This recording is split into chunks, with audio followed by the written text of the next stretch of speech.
Hello everyone, very warm welcome to my YouTube channel. In today's video slash discussion, we are going to see what are quantum numbers, or in simple terms, how to write the electronic configuration, the real electronic configuration. What we have studied in earlier classes, for example, in earlier classes we have been told that the electronic configuration for this carbon, जो कि जिसका atomic number होता है 6 and atomic mass होता है 12, तो हमें ये समझाया गया था कि कार्बन का अगर एटॉमिक नंबर 6 है तो इसमें प्रोटॉन भी 6 होंगे, because atomic number is equal to the number of proton and the number of protons is equal to the number of electrons. So यहाँ पे इलेक्ट्रॉन भी 6 होंगे एंड न्यूट्रॉन न्यूट्रॉन भी यहाँ पे 6 होंगे, because number of protons plus number of neutrons becomes equal to atomic mass. तो ये हमको बताया गया था.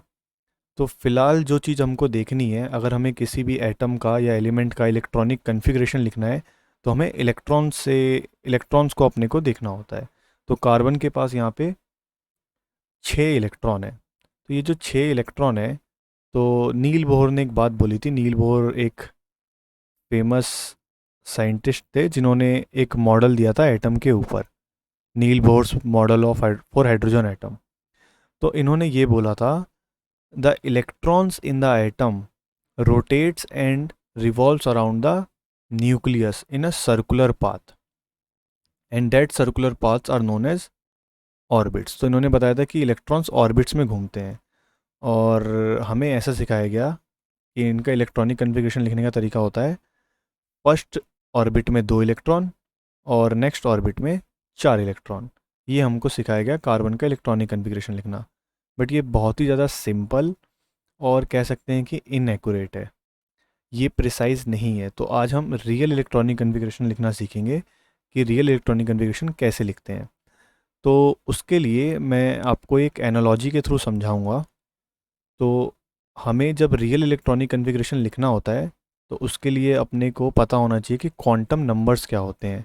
तो रियलिटी में हमारे पास 4 क्वांटम नंबर्स होते हैं: principal quantum number, azimuthal quantum number, magnetic quantum number and spin quantum numbers. तो अभी इसको थोड़ी देर के लिए साइड में रखते हैं, मैं आपको एक एग्जांपल के थ्रू समझाता हूँ.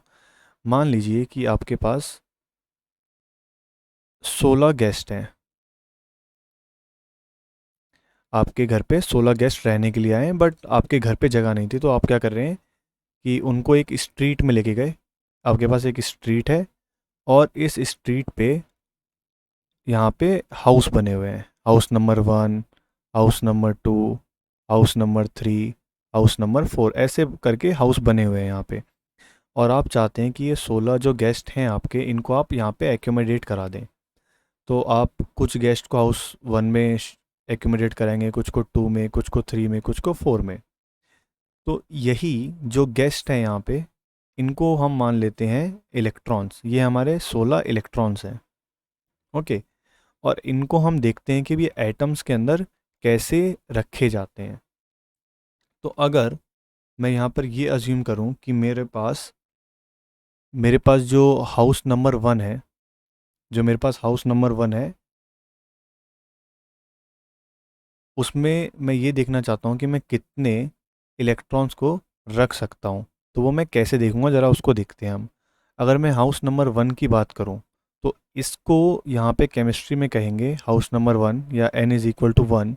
यहाँ इसको बोला जाएगा principal quantum number. Principal quantum number. तो अगर मैं यहाँ पे हाउस नंबर 1 लूँ, n इज़ इक्वल टू 1, तो मैं देखना चाहता हूँ कि पहले वाला जो हाउस है उसमें मैं कितने लोगों को एक्यूमिडेट करा सकता हूँ. तो ज़रूरी नहीं है कि हर एक जो हाउस है सब में सेम नंबर ऑफ़ फ्लोर्स हों या सेम नंबर ऑफ़ रूम्स हों. तो हम वही चेक कर रहे हैं अभी. तो n इज़ इक्वल टू जो 1 है, इसको अगर हम केमिस्ट्री की भाषा में बात समझें इसको, तो इसको बोला जाएगा प्रिंसिपल क्वांटम नंबर. n को हम कहते हैं principal quantum number. Principal quantum number, and इसको हम डिनोट करते हैं n से. तो house number 1 n is equal to 1. अगर हम हाउस नंबर 2 लेते तो n इज़ इक्वल टू 2. अगर हम हाउस नंबर 3 लेते तो n इज़ इक्वल टू 3. तो इसको बोलते हैं k. इसको बोलते हैं एल, इसको बोलते हैं एम। तो अगर हम इसको एनालॉजी से समझे तो ये हमारा है हाउस, और केमिस्ट्री की भाषा में इसको हम बोलेंगे शेल। ये एक शेल है हमारे पास। तो अगर हम ये देखना चाहें कि फर्स्ट वाला जो हमारे पास ये हाउस है, उसके अंदर कितने फ्लोर्स हैं, या कितने लोग उसमें हम एक्यूमुलेट करा सकते हैं, तो देखते हैं ज़रा। तो अगर हमारा हाउस नंबर 1 लिया है हमने, n=1 लिया है, तो अब नेक्स्ट चीज़ अपने को देखनी है कि उसके अंदर कितने फ्लोर्स हैं। तो नंबर ऑफ़ फ्लोर्स पता लगाने का तरीका कि उस हाउस में कितने फ्लोर्स हैं, उसको हम केमिस्ट्री में कहते हैं यहाँ पे azimuthal quantum number. Azimuthal quantum number, कि उस मकान में नंबर जो हाउस नंबर 1 है उसमें कितने फ्लोर है, ज़रा देखते हैं। इस एजीमुथल क्वांटम नंबर को हम डिनोट करते हैं एल से, और एंड एल का फॉर्मूला होता है n-1। l=n-1। तो ज़रा निकालते हैं। अगर n की वैल्यू 1 है तो l कितना आएगा? n आएगा हमारा, l आएगा हमारा 0। l हमारा 0 आ रहा है। तो इसका मतलब ये है कि जो हमारा पहला वाला हाउस है उसके अंदर सिर्फ एक ही फ्लोर है, वो भी ग्राउंड फ्लोर। यहाँ पे 0 इंडिकेट कर रहा है कि यहाँ पे सिर्फ ग्राउंड फ्लोर है। l की वैल्यू अगर 0 है तो इसको हम कहेंगे ग्राउंड फ्लोर। ठीक है। अगर l 0 आता है तो इसको बोलते हैं s। अगर 1 आता है तो इसको कहते हैं p। अगर 2 आता है तो इसको बोलते हैं d। 3 आता है तो इसको बोलते हैं f। Sharp, principal, diffuse, fundamental. ठीक है। और अगर हम और भी चीज़ें इसमें देखना चाहें तो उसको देखते हैं ज़रा। तो अभी तक हमने देखा कि हमारा हाउस नंबर 1 में हमें ये पता लगा कि उसमें फ्लोर कितने थे, एक ही फ्लोर था, ग्राउंड फ्लोर। तो इसको मैंने बोल दिया शेल केमिस्ट्री की भाषा में, और इसको बोल दिया मैंने सब शेल। और वैसे अगर आप वैसे समझना चाहें तो इसको आप बोल देते हैं हाउस, और इसको बोल दिया हमने फ्लोर। तो उसमें इतने फ्लोर हैं। अब हम देखना चाहते हैं कि ये जो हमारे पास ग्राउंड फ्लोर है, इस ग्राउंड फ्लोर पे रूम्स कितने हैं, क्योंकि हमें यहाँ पे लोगों को एक्कोमोडेट कराना है। तो रूम्स देखने के लिए एक और क्वांटम नंबर होता है, उसे हम कहते हैं मैग्नेटिक क्वांटम नंबर। तो मैग्नेटिक क्वांटम नंबर से हम क्या देखते हैं कि रूम कितने हैं, उस फ्लोर के ऊपर रूम कितने हैं। और केमिस्ट्री की भाषा में बोले तो इन्हें कहा जाता है ऑर्बिटल्स।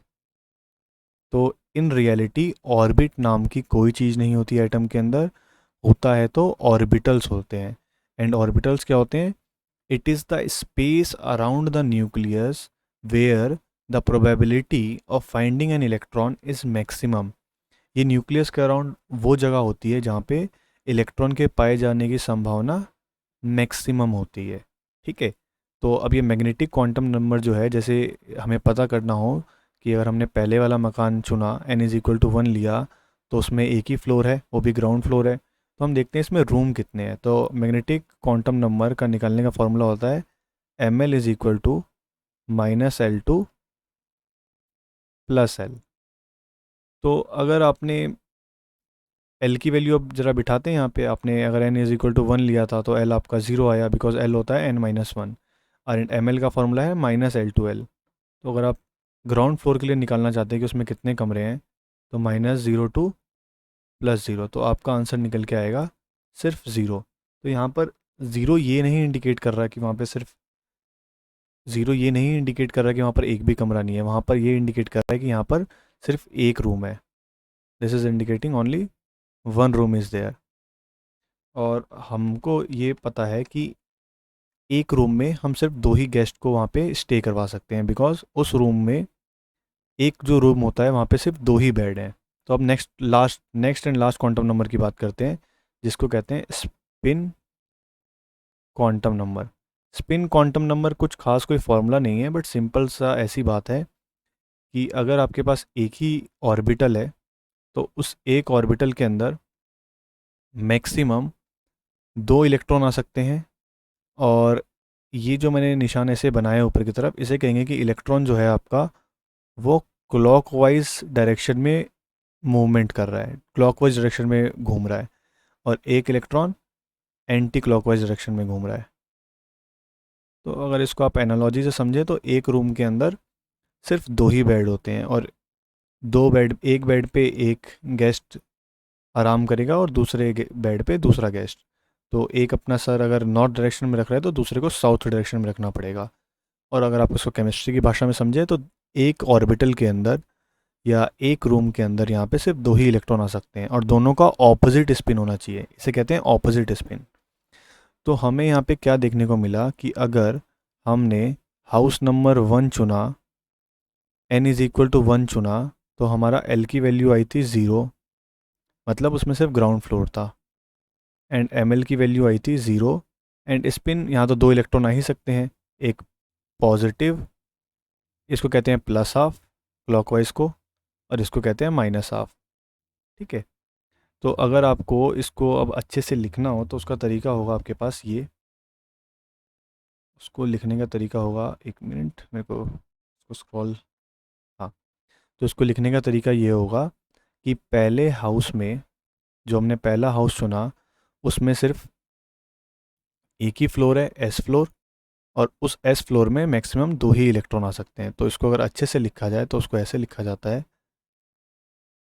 एक ही ऑर्बिटल है यहाँ पे 1s, और इसके अंदर भी मैक्सिमम दो ही इलेक्ट्रॉन आ सकते हैं विद ऑपोजिट स्पिन।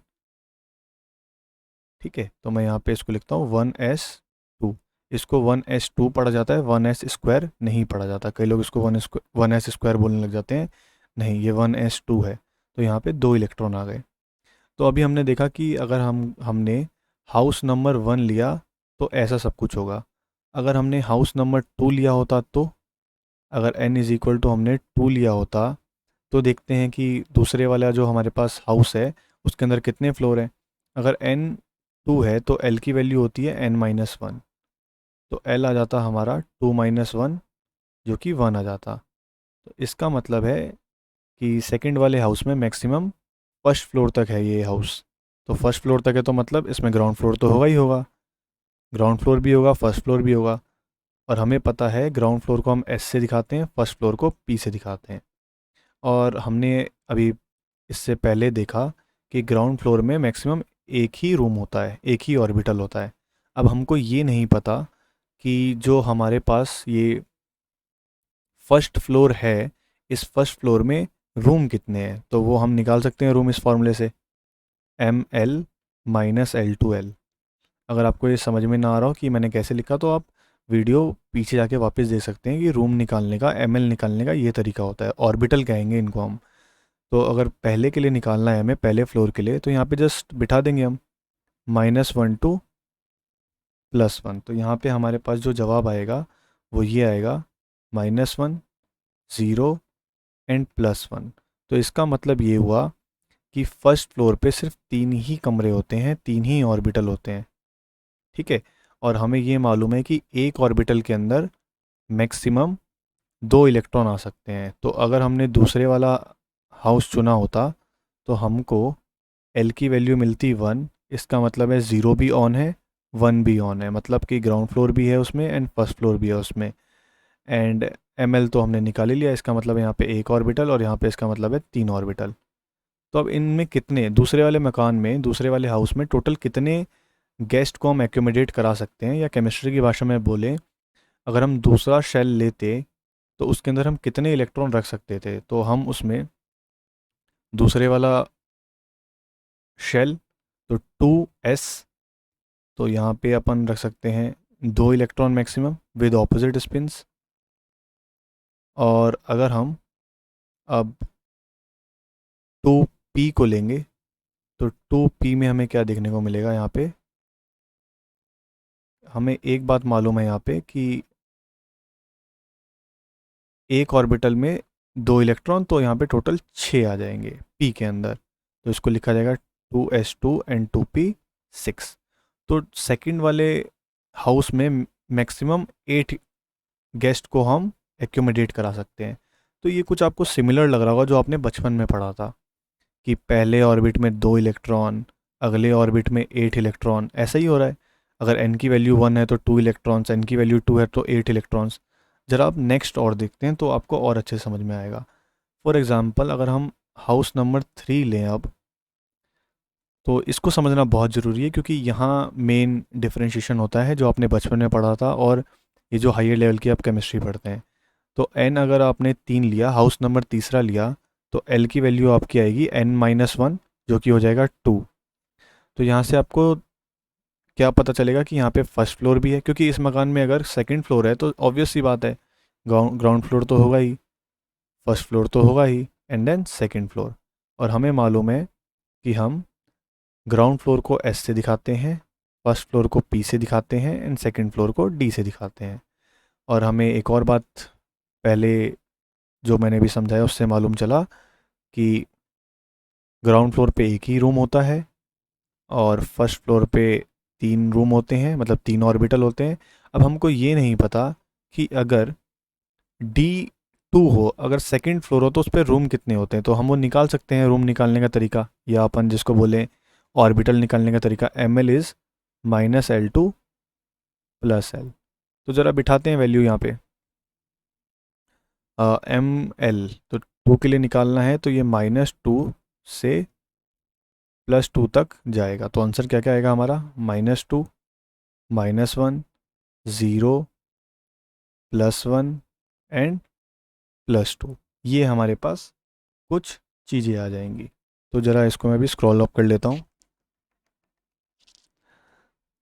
तो हमें यहाँ ये देखने को मिला कि अगर हम तीसरे वाला हाउस चुनते या तीसरा शेल चुनते तो हमको L की वैल्यू मिलती 2। एंड अगर L की वैल्यू 2 मिलती तो मैं यहाँ इलेक्ट्रॉन को 3s में भी रख सकता हूँ, 3p में भी रख सकता हूँ एंड 3d में भी रख सकता हूँ। तो s में तो एक ही ऑर्बिटल होता है, p में 3 ऑर्बिटल होते हैं एंड d में कितने ऑर्बिटल हैं हमारे पास, 5 ऑर्बिटल हैं। 1 2 3 4 5, ये हो गए 5।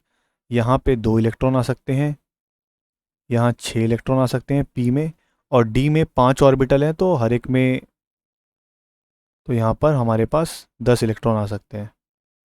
तो इसको लिखा जाएगा 3s2, 3p6 एंड 3d10। ठीक है। तो अब अगर आप इसको ध्यान से देखें तो आपको ये बात देखने को मिलेगी कि तीसरे वाले हाउस में, तीसरे वाला जो हमारा शेल है, n की वैल्यू अगर 3 हो तो यहाँ पे टोटल इलेक्ट्रॉन्स कितने हो गए, 2। तो 6 s वाले ऑर्बिटल में हो गए, तो 2, p में 6, 2 एंड 6 8 एंड 10 18। तो यहाँ पर आंसर कितना आया, 18 इलेक्ट्रॉन्स। बट आपको तो बचपन में ये पढ़ाया गया था कि पहले में 2 इलेक्ट्रॉन, अगले में 8, अगले में 8, अगले में 8। तो ये है गलत। असली में फॉर्मूला होता है ये 2n²। n की वैल्यू अगर 1 है तो आप 1 बिठाएंगे तो आंसर आएगा 2 इलेक्ट्रॉन्स मैक्सिमम। अगर n की वैल्यू आपने 2 बिठाई यहाँ पर तो 2 का स्क्वायर होगा 4 एंड 4 इंटू में 2 8, तो 8 इलेक्ट्रॉन्स आते हैं। अगर n की वैल्यू आपने 3 ली तो 3 का स्क्वायर 9 एंड 9 इंटू 2 18। तो तीसरे वाले जो हाउस है हमारा उसमें 18 इलेक्ट्रॉन्स मैक्सिमम आ सकते हैं। तो ये होता है असली तरीका इलेक्ट्रॉनिक कन्फिग्रेशन का। ज़रा आपको मैं एक एग्जांपल के थ्रू समझाता हूँ इसे। तो अगर हम ये माने कि हमारे पास एक एलिमेंट गिवन है जिसका एटॉमिक नंबर है 17, जैसे क्लोरीन है हमारे पास, क्लोरीन का एटॉमिक नंबर होता है 17, और मैं इसका इलेक्ट्रॉनिक कन्फिग्रेशन लिखना चाहता हूँ, तो मैं इसको कुछ ऐसे करके लिखूँगा कि पहले 17 इसका एटॉमिक नंबर है, तो सीधी सी बात हो गई, इसमें इलेक्ट्रॉन भी 17 है, क्योंकि प्रोटॉन 17 तो इलेक्ट्रॉन भी उतने ही होते हैं। तो पहले वाले हाउस में 2 इलेक्ट्रॉन, फिर अगले वाले हाउस में 2 1s2, देन 2s2, देन फिर इलेक्ट्रॉन जाएगा 2p6।